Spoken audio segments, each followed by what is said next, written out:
Hello everyone, welcome back to my YouTube channel. दोस्तों, भारतीय वायुसेना इंडियन एयरफोर्स न्यू रिक्रूटमेंट यानी एयरफोर्स के लिए, वो भी परमानेंट। भाई, आपको पता है कि इस समय जो है अग्निवीर के तहत इंडियन एयरफोर्स में भर्ती करी जा रही हैं।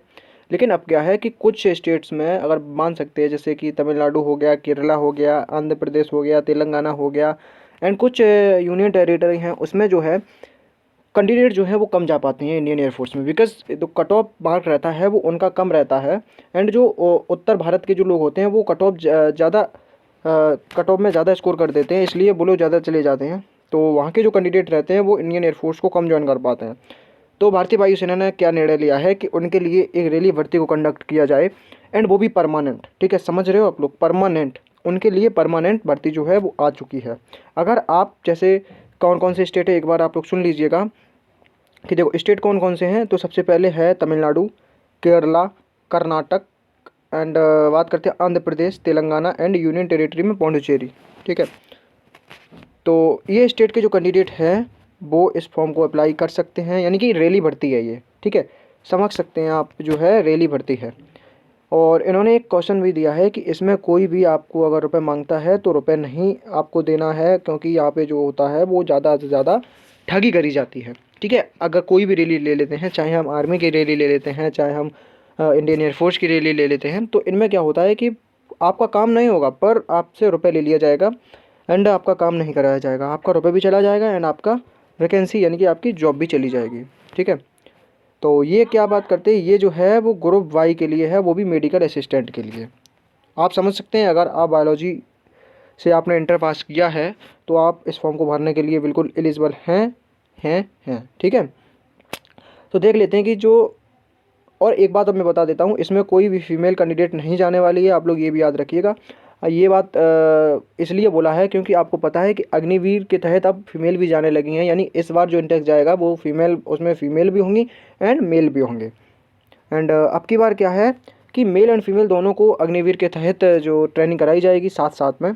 एंड जो ये वाली वैकेंसी आई है एयरमैन के रूप में, जो भी वो भी परमानेंट है, ये नहीं है अग्निवीर के तहत, ये भी परमानेंट वैकेंसी है। एंड ये सिर्फ मेल इंडियन के लिए है, Gorkha and subjected to Nepal, यानी कि अगर बात करते हैं जिसमें नेपालीज भी जा सकते हैं, जो इंटरेस्ट रखते हैं इंडियन एयरफोर्स में। ठीक है, वो भी जा सकते हैं। एंड बाई ग्रुप के लिए, मेडिकल असिस्टेंट के लिए। ठीक है, तो देख लेते हैं कि कब से इनकी रैली चालू होने वाली है। तो सबसे पहले बात कर लेते हैं डेट जो है वो, अगर आप बात करी जाए all district of Tamil Nadu, Kerala and union territory of Pondicherry. ठीक है, तो इनकी जो रैली है आपकी वो 1 फरवरी और 2 फरवरी के बीच में इसका जो है फॉर्म फिल किया जाएगा। 1 से 2 फरवरी, यानी एक दिन का समय मिलेगा आपको फॉर्म को फिल करने के लिए, जिसमें आपका रिटन एग्ज़ाम, एक्टिविटी की बात करते हैं, रिटन एग्ज़ाम होगा, रिटन टेस्ट होगा, एडेप्टेबिलिटी टेस्ट होगा, एडेप्टेबिलिटी टेस्ट सेकंड होगा, यानी कि सब कुछ वही रहेगा जो आपको पता है कि इंडियन एयरफोर्स के तहत में किया जाता है। जैसे कि आपका सबसे पहले टेस्ट होगा, टेस्ट के बाद आपका फिजिकल के साथ में आपको ग्रुप डिस्कशन के बाद सिचुएशन रिएक्शन टेस्ट, उसके बाद में मेडिकल के बाद में मेरिट बनेगी, मेरिट में आने के बाद में आपका सिलेक्शन होगा, वही है। उसके बाद में 4 से 5 फरवरी के बीच में आपको कर्नाटक, तेलंगाना, आंध्र प्रदेश के जितने भी स्टेट हैं उन्हें यहाँ पे शामिल किया गया है। 4 से 5 फरवरी के बीच में वो लोग इस फॉर्म को फिल कर सकते हैं, यानी कि रैली स्टार्ट हो जाएगी उनकी। उसके बाद अगर बात कर लेते हैं 7 से 8 फरवरी के बीच में, ये है आपका all district state Tamil Nadu, Kerala, Karnataka, Telangana, Andhra Pradesh and union territory Pondicherry.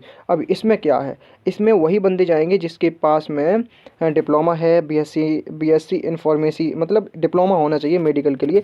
तो इसमें क्या है आपका, इसमें कुछ एज रिलैक्सन भी दिया गया है कैंडिडेट को, मतलब कैंडिडेट को बहुत सारा एज रिलैक्सन भी दिया गया है। तो देख लेते हैं कि इसमें क्या लिखा है। देख, recruitment shall be conducted at 6 AM onward as per detail given below domicile recruit. देखो, सबसे पहले बात कर लेते हैं, इसमें जो है वो आपको इसमें डोमिसाइल की ज़रूरत पड़ेगी, क्योंकि ये ऑल इंडिया के लिए वैकेंसी नहीं है, ये ओनली 6 स्टेट के लिए ही वैकेंसी निकाली गई है। ठीक है, उसके बाद में जो भी इसका क्राइटेरिया है, एलिजिबिलिटी क्राइटेरिया बोल सकते हैं, मेडिकल क्राइटेरिया बोल सकते हैं, वो बिल्कुल सेम है जो अग्निवीर वाले कैंडिडेट करके गए हैं, वही आपका इसमें सिलेक्शन प्रोसेस रहने वाला है। ठीक है, देखो सबसे पहले बात कर लेते हैं date of birth, marital status and date of birth block. देखो सबसे पहले अगर आप मेडिकल असिस्टेंट ट्रेड के लिए जाते हैं जिसके पास कोई भी डिप्लोमा नहीं है तो उसकी जो डेट ऑफ बर्थ रहनी चाहिए वो 27 जून 2002 से लेकर 27 जून 2006 के बीच में रहनी चाहिए, ठीक है। एंड जिस कैंडिडेट के पास डिप्लोमा है उसकी जो डेट ऑफ बर्थ रहनी चाहिए वो रहनी चाहिए आपकी 27 जून 1999 से लेकर और 27 जून 2004 के बीच में, ठीक है, ये रहनी चाहिए। अगर जिस कैंडिडेट की शादी हो गई है, तो उसके लिए क्या है, इसमें लिखा है कि 27 जून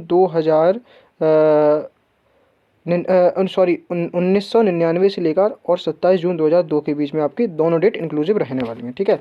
तो आपको अच्छी तरह से समझ में आ गया होगा जो मैंने बताया है। यानी डेट ऑफ बर्थ जो है वो आपका मेडिकल असिस्टेंट जो कि विदाउट डिप्लोमा है उसके लिए 2002 से लेकर 2006 के बीच में है।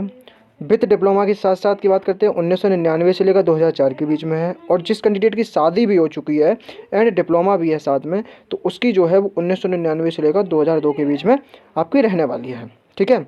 उसके बाद एजुकेशन क्वालिफिकेशन वही रहेगी, 10+2 होना अनिवार्य है आपको। वो भी आपको physics, chemistry and biology and English तो होना ही होना है और वो भी 50% मार्क्स सभी विषयों में आपके होने चाहिए, ठीक है। और इंग्लिश में तो खास तौर से 50% मार्क होने ही चाहिए, ठीक है। एंड आपको पता है कि अगर मेडिकल असिस्टेंट के रूप में अगर आपको यहाँ पे भर्ती किया जाएगा तो बायोलॉजी भी आपको बिल्कुल भी अगर देखें तो बायोलॉजी आपकी मैंडेटरी रहने वाली है। अगर बायोलॉजी नहीं है तो आप इस फॉर्म को फिल करने के लिए बिल्कुल भी एलिजिबल नहीं है। और बात कर लेते हैं to be eligible appear the recruitment rally of Air Force station Tambaram Chennai at candidate shall be required to satisfied following conditions.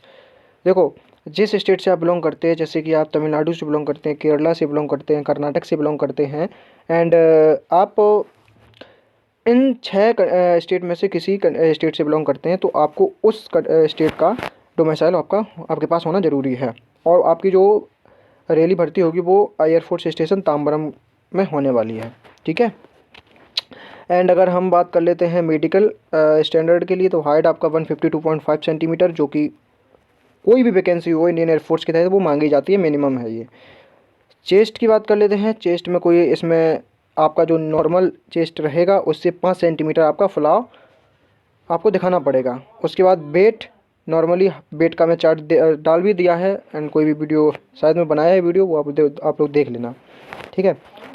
तो ये था एंड आप लोग अगर फुल जानकारी चाहिए तो नोटिफिकेशन को पढ़ लेना, पूरी जानकारी जो है नोटिफिकेशन में लिखी हुई है, ठीक है। तो आई होप आपको वीडियो पसंद आएगा। वीडियो पसंद है तो लाइक शेयर सब्सक्राइब जरूर करना और चैनल पर नए हो तो चैनल को कर देना सब्सक्राइब। आपको इसी प्रकार से अच्छी इन्फॉर्मेशन इस चैनल के तहत मिलती रहती है। तो जय हिंद, जय भारत, वंदे मातरम।